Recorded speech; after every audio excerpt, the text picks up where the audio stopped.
Isang linggo bago magpalit ang taon, halos makumpleto na ng Baguio City Police Office ang iba't ibang ipinagbabawal na paputok. Ang mga ito nakumpiska sa iba't ibang bahagi ng lungsod.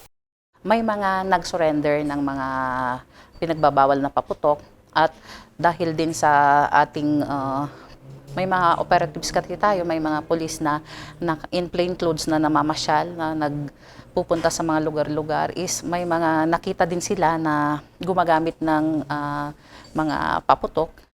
Ipinakita ng BCPO sa news team ang ilang mga nakumpiskang mga paputok. Dito mayroong 2,100 round ang sinturon ni Judas. Mayroon ding paputok na bawang, pero pinakamarami rito ang mga paputok na kwitis. Ayon sa Baguio City Police Office, malaki raw ang posibilidad na ang mga nakumpiskang paputok nabili online. For sure sa ibang places.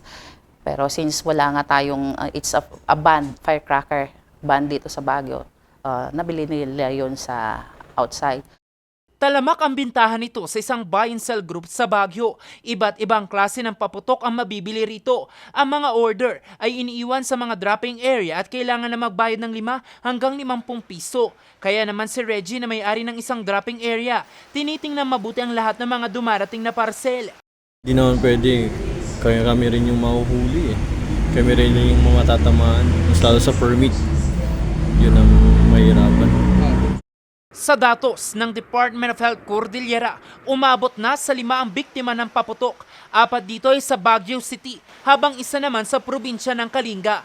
Kaya naman, puspusan ng kanilang kampanya laban dito. Mayroon naman daw alternatibong pampaingay gaya ng turutot. Ang mga ito nakahilera na sa Session Road at mabibili sa halagang 12 piso hanggang 80 pesos kada piraso, depende sa disenyo. Ang turutot naman, nakakaingay naman, kaso lang nakakasaya din. Kasi New Year, dapat magmakasaya. Hindi yung New Year nagpapaputok. Iwasan po nating gumamit ng paputok, mga ipinagbabawal na paputok. Siyempre, hindi lang yun nakakapinsala sa katawan ng tao. It can lead also, pwedeng maka-create ng sunog. Hinikayat din ng publiko na manood na lamang ng mga community fireworks display na inihanda ng mga LGUs. Jose Robert Inventor para sa Luzon Headline.